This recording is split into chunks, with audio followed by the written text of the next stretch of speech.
Have you ever looked at photographs from other photographers and thought, how come they didn't blow out the highlights? Or how do they get it to look epic but natural at the same time? Well, I'm just about to let you in on a little secret that might change your photography game forever. It's called exposure bracketing, and it solves one of the biggest issues that we all have with digital cameras, the lack of dynamic range. Right. Picture this, you're standing in front of an incredible sunrise. The sky is bright, but the foreground is dark as night. You take the shot and then bam, you're disappointed.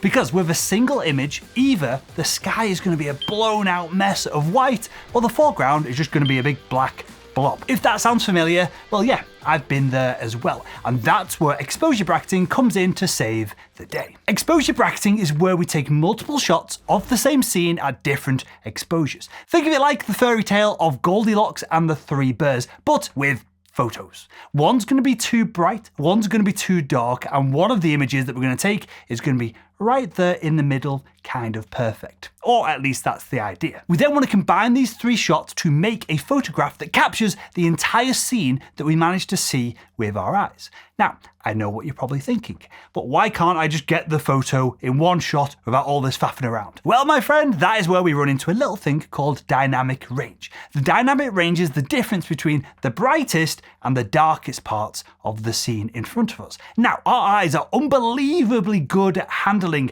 large dynamic ranges, but our cameras, well, not so much. It turns out that our eyes are incredible light gathering machines with a dynamic range of around 20 stops of light. But most cameras, well, they're lagging behind at around 10 to 16 stops of light gathering. That's why we need to be smart with our shooting to make up the difference. But what the heck is a stop of light anyway? Well, a stop of light isn't a fundamental unit of measurement like a centimeter or a degree of Celsius. Instead, it's a way to measure an increase or decrease in the amount of light coming from a point that is arbitrarily set within a scene as a benchmark. Take this picture for example. The camera might choose this area to set its benchmark, and then here might be 1 or 2 stops darker, or perhaps here is 1 or 2 stops lighter than the benchmark that was set. A quote-unquote stop itself just means that there's double the amount of light from the point that's been set for the baseline for +1 stop of light, or for -1 stop, it's half the amount of light from that baseline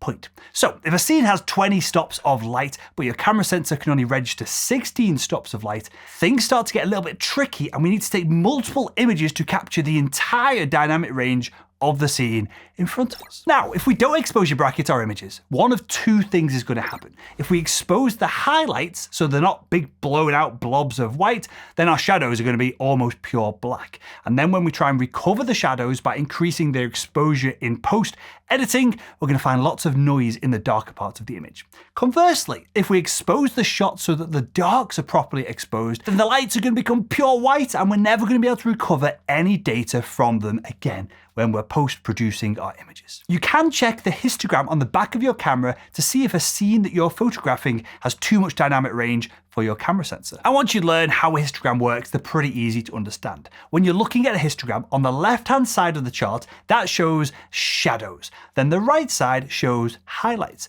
And if the graph is all bunched up on one or both ends, then it's going to be very wise to focus bracket your shots. So with all that said, let's take a look at the 4 steps to exposure bracket your images, to save the highlights and to reduce noise in the shadows. Okay, the first step in taking your exposure bracketed images is to take your shot in manual mode or aperture priority mode on your camera. This is so that the aperture doesn't change from photo to photo. If the aperture changes, because the depth of field changes depending on the aperture, right, then you're not going to be able to blend your photos together, as they're all going to look different due to this changing depth of field. So to change the exposure of the photo, we want to force the camera to adjust the shutter speed to increase the shutter speed to increase the brightness of our photo, and then decrease the shutter speed to make it darker. This is going to lead to 3 images that are going to be close enough in the content within the image that we can blend them together. And in the same way, exposure bracketing is best done with the camera sat on a tripod. Now, sure, some modern cameras have incredible image stabilization,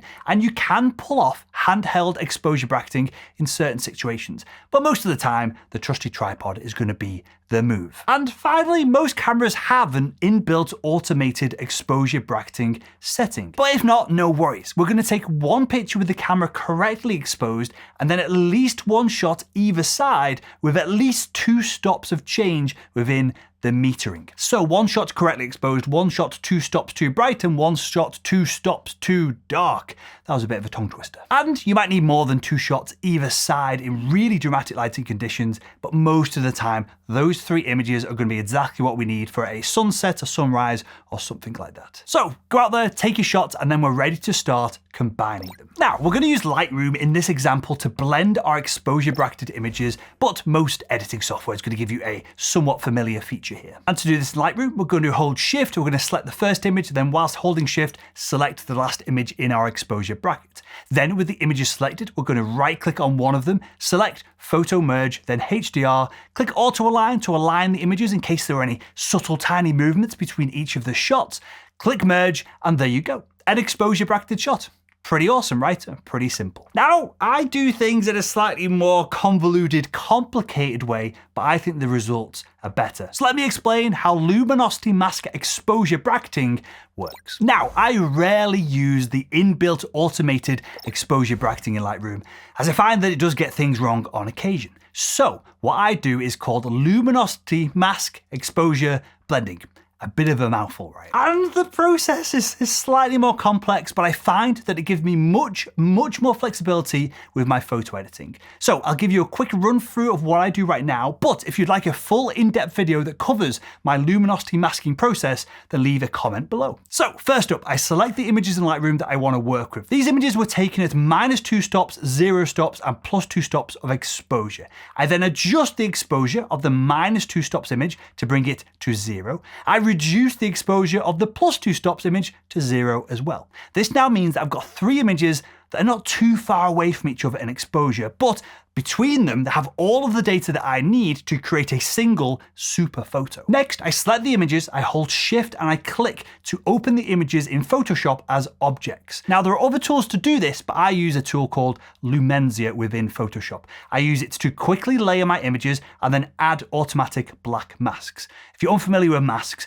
anywhere on a mask that is black hides that layer of the image. Anywhere that there's white on a mask reveals the image. Next, again, I use the Luminosity panel to select the highlights of the originally +2 stop image and then add them as white to the mask so they come through onto the layers. Then I will subtly paint white onto the mask of the middle 0 stop exposure image to add a little bit of detail from there for the midtones. And that is basically it. It's not that complicated, right? I'll finally convert the layers into a smart object. I'll open the smart object with the camera raw filter, and then I'll carry on editing the photo as if it's just one photo. But I've now got all the data that I need to edit the photo with massive dynamic range. And that leads me on to the next point, which is unbelievably important if you're doing any exposure bracketing. Now, one of the main issues in using an exposure bracketing workflow is that the image that comes out the other end of the process usually looks a little bit flat, especially if you're using the automatic exposure bracketing in Lightroom. Your photos at this point will almost always need some editing to add some 3D depth back into the image.